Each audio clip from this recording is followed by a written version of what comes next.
Hello to all viewers of The Fact Hunter. First of all, thank you for subscribing.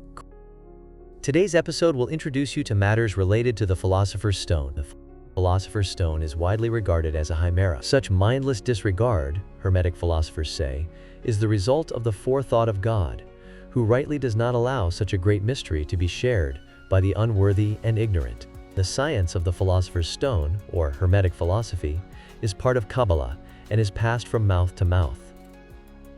Alchemists call the Philosopher's Stone differently. The daughter of the great secret, the sun is its father, the moon is its mother, and the wind placed it in her belly and such like. The more or less utopian secret of gold production was very fashionable in China.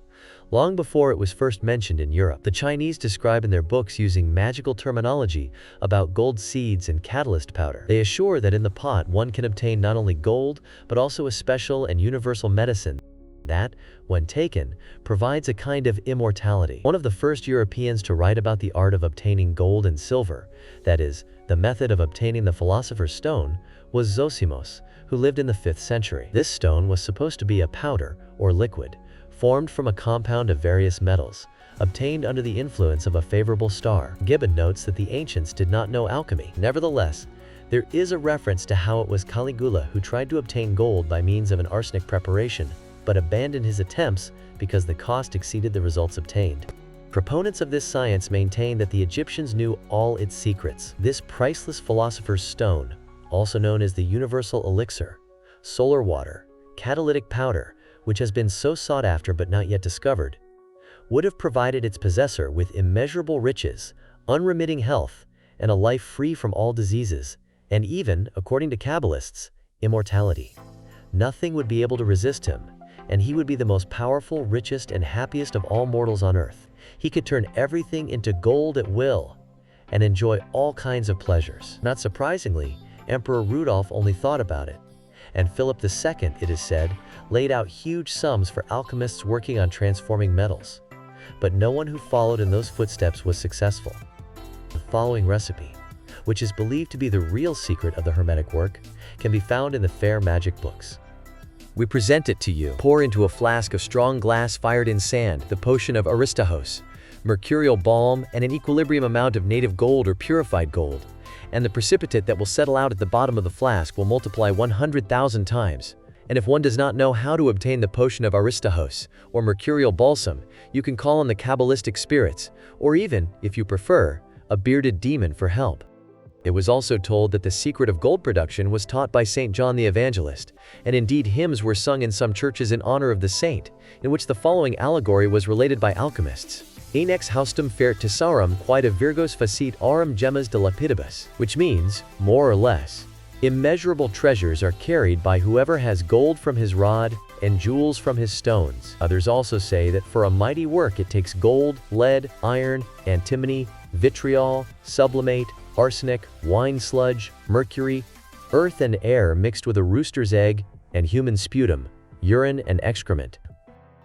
A philosopher not unreasonably remarked that the Philosopher's Stone is a lettuce for which you need salt, oil, and vinegar. Here we can present this issue and the alchemist's reasoning in greater detail by quoting a few passages from a lecture on philosophical and hermetic chemistry, published in Paris in 1725. To begin with, having considered the problem deeply, the experts concluded that gold breeds gold and silver, which in turn can multiply on their own. In the past, philosophers, using the dry method, gave part of the gold a volatile form, which they then reduced to a sublimate as white as snow and shining crystalline. From the remaining part, they prepared solidified salt, and having combined it with the volatile part, they obtained their elixir.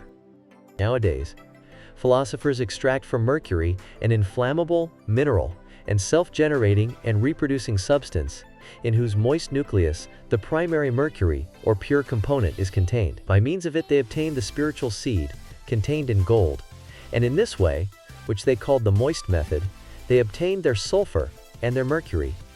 The alchemist's mercury, which is neither solid like metal nor soft like living silver, but is something intermediate. They kept this secret hidden for a long time, because it is the beginning, middle, and end of the creation.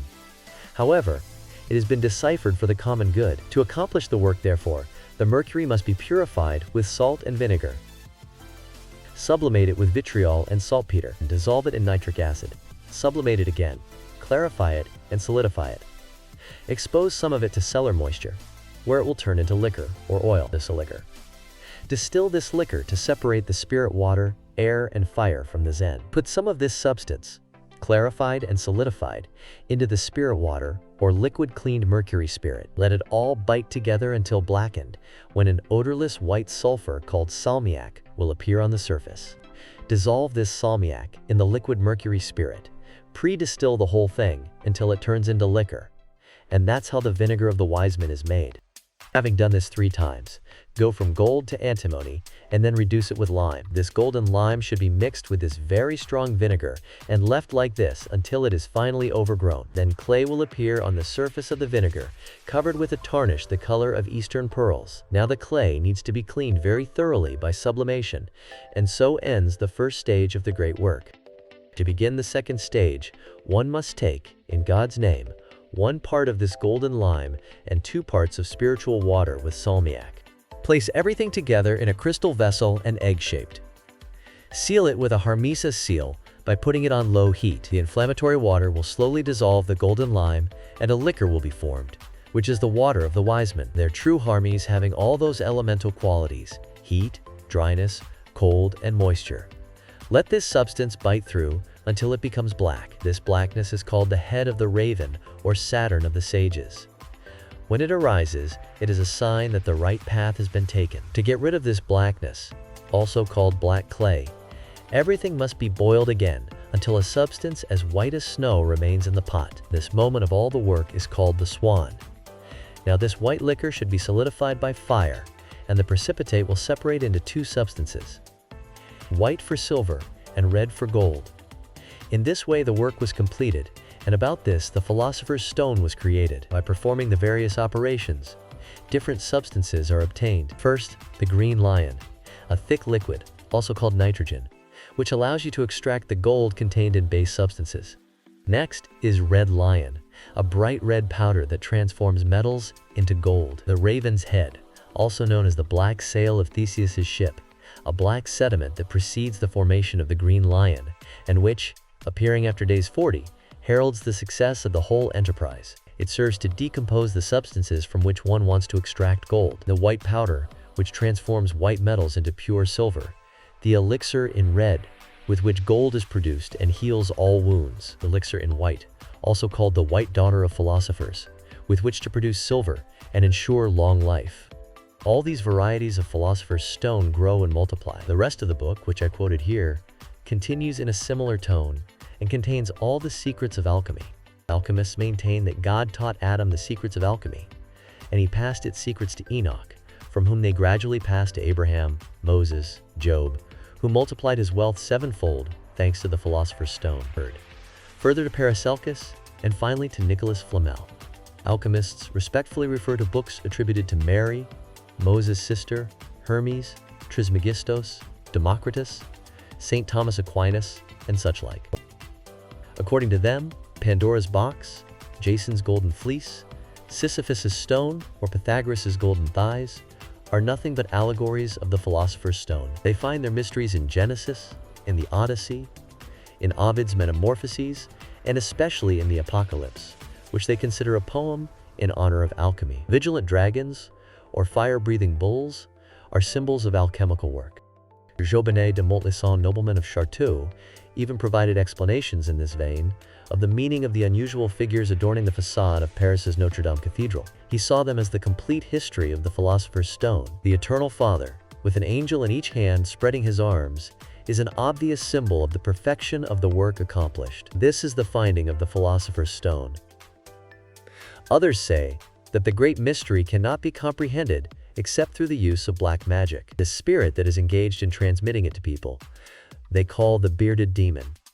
And it is, they say, a demon that is very old. This seems to be confirmed by the formulas used to summon hermetic spirits so numerous in circles with magic spells. Cedrenus, a supporter of this thesis, cites a story of how an alchemist gave Emperor Anastasius golden horse reins as a product of his alchemical mastery. The ruler accepted the gift and had the alchemist thrown into a dungeon, where he soon died. Then the rod blackened, and so it was considered that the alchemist's gold was just devilish sorcery.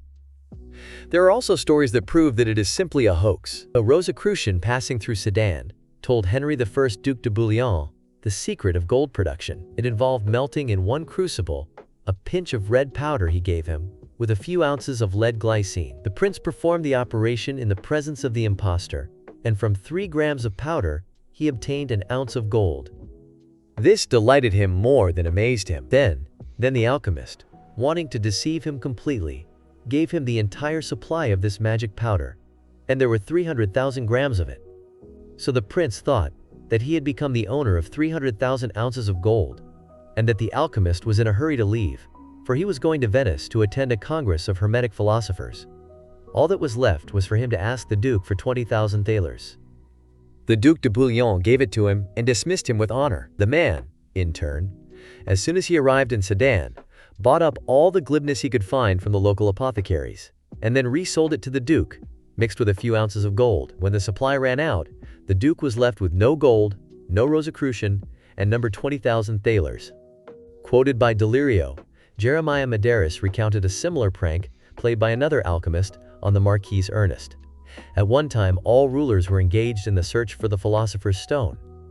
For a very long time, such a search was conducted by the famous Elizabeth of England. Baron de Promello bragged that he possessed the ability to produce gold. Seduced by his promises, Charles IX gave him 120,000 livres, and the alchemist set to work, but after just 8 days he fled with the monarch's money.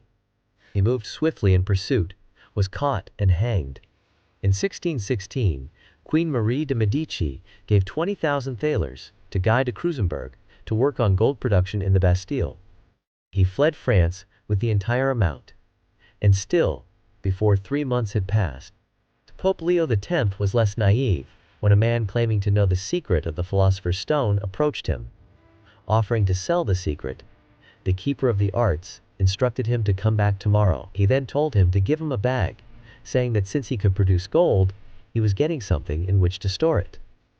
But there were also more proud alchemists. Emperor Rudolph II heard about a certain chemist, widely regarded as an alchemist, and sent a trusted messenger to bring him to Prague. The messenger spared no effort, no persuasion, no promises, but the scholar was unmoved and constantly replied, "I am an alchemist, or I am not. If I am, the emperor does not need me, and if I am not, I will be of no use to the emperor." An English alchemist proposed to Rubens that he would share with him the treasures gained from the Philosopher's Stone if the latter would build studios for him at some small cost. The painter patiently listened to the alchemist and led him to his workshop. "You come 20 years too late," he said, "because I have already been in possession of the Philosopher's Stone for so long, thanks to this palette and brushes." At one time, King Henry VI of England found himself in such need that, as Everian writes, he tried to fill the treasury, if only with the help of alchemists. The record of the project of this endeavor contains the most beautiful and serious assurances of the existence and merits of the Philosopher's Stone, backed by all kinds of encouragement for those who wish to engage in its search. The king revoked all previous dictates forbidding similar practices, and as soon as this royal patent was promulgated, so many people busied themselves, as the king expected, with producing gold, that the following year he promulgated another edict, announcing that the moment was approaching when, thanks to the Philosopher's Stone, the state's debt would be paid with gold and silver. A different English king, Charles II, was also involved in alchemy. The people he selected to work on his great work formed a team, as bizarre as it was amusing. It was patent to them. It was a gathering of shopkeepers, stallholders, and bribers from the fish market, and permission was granted to them by the Authoritatia Parliamentia. Alchemists were once called multipliers. An example is found in one of the statutes of Henry IV of England, an opponent of alchemy, which was cited in an edict of Charles II. The text is short, and I will quote it here in full. "No one shall dare to multiply gold nor silver, nor use the fraud of multiplication under pain of punishment and being declared a traitor."